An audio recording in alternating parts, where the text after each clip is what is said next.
yeah, savoir, we love Today FM. Today FM rocks. Today's hit music on Today FM.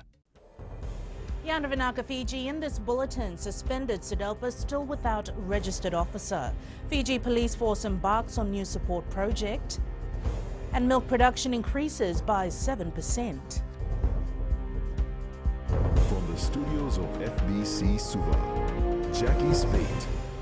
Registrar of Political Parties Mohammed Saneem has not accepted Emilian Duituturanga's appointment as acting General Secretary of the suspended Social Democratic Liberal Party.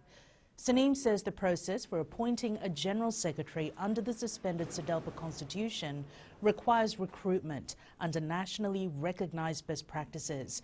He adds the Management Board does not have the powers to carry out direct appointment of the General Secretary, nor does the Constitution provide for acting appointments. Saneem has not endorsed the application for Duituturanga to be the party registered officer. The list has been received by the registrar. However, the critical appointment of the registered officer under Section 11 of the Political Parties Act is yet to take place because the Constitution of Sudelpa itself has specific requirements that need to be met before the appointment can be made, and that is what has happened. The suspended Social Democratic Liberal Party appointed senior office bearers at a management board meeting yesterday. Vijay Singh was appointed acting president and Emilian Duituturanga is the acting general secretary. Ratu Apinisa Dakambau and Ratu Chonele Suma are the acting vice presidents, while the acting treasurer is Ilisoni Buenriketi. The suspended Sudelpa management board has not set a date for a special general meeting. Sudelpa party in suspension tried to resolve some issues today. We were not able to do everything, so we will reconvene early next week. The Fiji police is now aiming to strengthen early access to justice in criminal proceedings, as well as victim-centered approach to investigations. Commissioner of Police Brigadier General Sitiven Ngilio says they are now a step closer to achieving this aim with the financial and technical support from the New Zealand government and the United Nations Development Programme. This comes as the Fiji Police Force Support Project has been launched. Ngilio highlighted that the $9.2 million project aims to strengthen the transparency, accountability and effectiveness of the police in collaboration with key justice stakeholders and civil society organizations. Assistance also includes the procurement of necessary equipment to support our ongoing efforts in enhancing our investigative interviewing infrastructure, including the nationwide expansion and piloting of the first-hour procedure and video recording facilities. The overall milk production in the first quarter of this year has increased by 7%, which has in turn boosted farmer confidence. In 2018, the average production per cow was 5 litres, and last year it increased to 6.5 litres per cow. Fiji Cooperative Dairy Company Limited Chief Executive Kushmendra Prasad says the positive figures from the once ailing industry is attributed towards increase in milk price paid to the farmers. Prasad believes investing in new technology and initiatives is finally paying off. So what Fiji Cooperative is looking after is to list cost rations to produce through our feed mill so that farmers are able to get at least at an affordable price.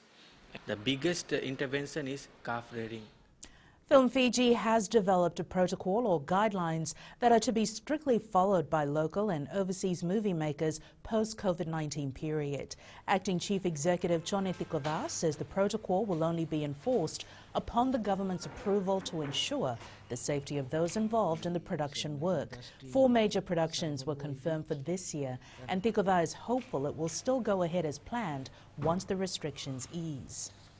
We are monitoring the situation here in Fiji, and if you, we are currently in discussion with our major stakeholders, which is government, and hopefully we can get to allow production to come back into the country. About 90 Fijian women entrepreneurs are expected to benefit from training programs funded by the U.S. government at a cost of over $36,000. Ambassador Joseph Seller yesterday signed the grant with the Women's Entrepreneurs Business Council and the McCoy Women's Vocational Training Centre, which will facilitate the training. Seller says the initiative will address vital areas of entrepreneurship and business management suitable to Fiji's business environment.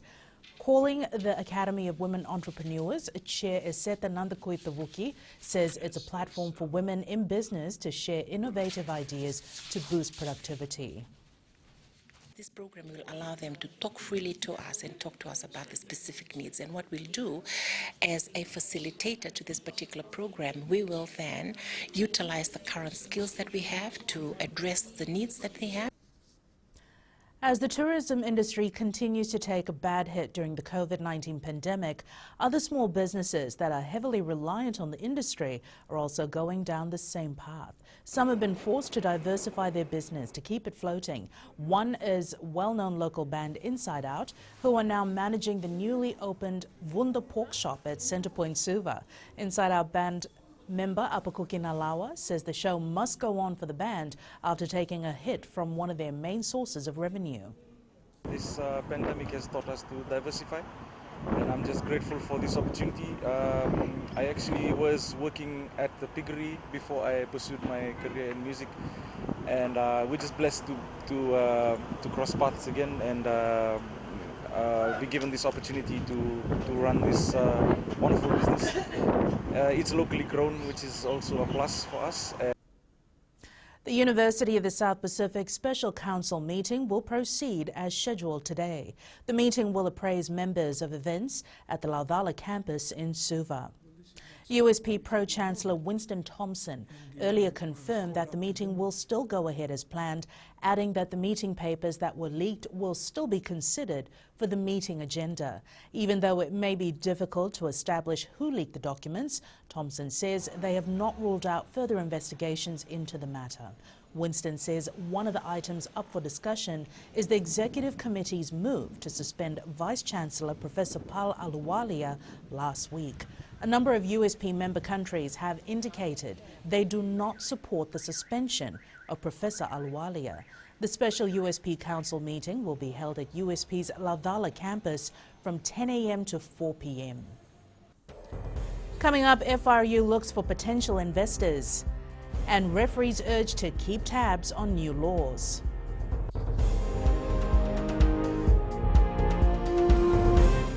Bula FM number 2 NSR. Bula FM number 2 NSR.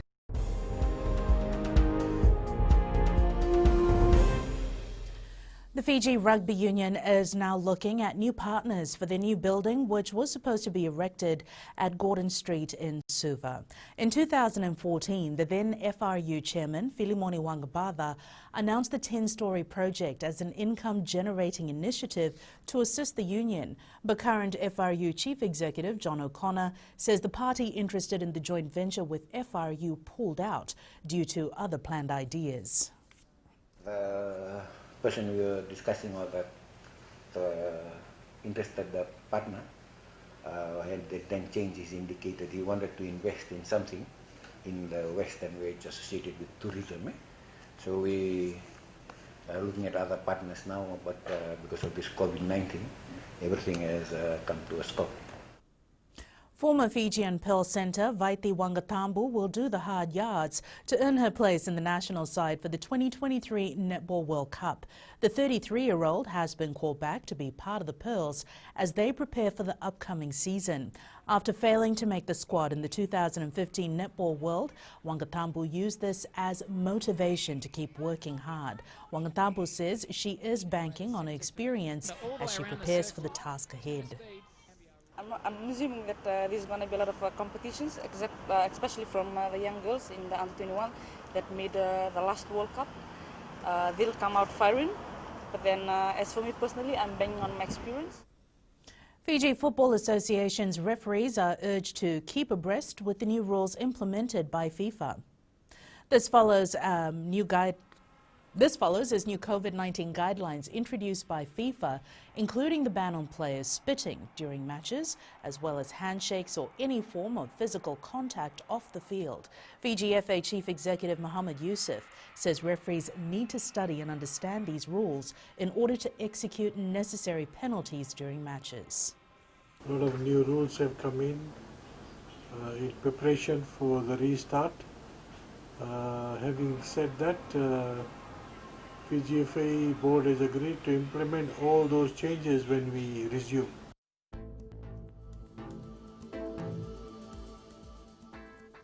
Taking a quick look at today's weather map, it's cloudy periods with brief showers over the eastern parts and interior of the larger islands, mainly fine elsewhere, and again another cool night.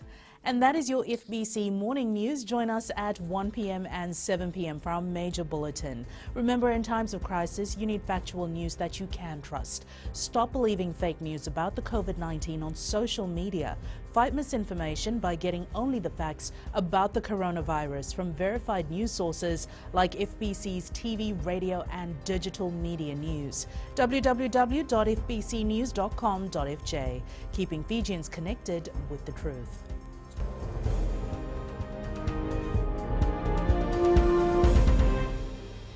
Bula FM, number 2 NSR. Bula FM, number 2 NSR.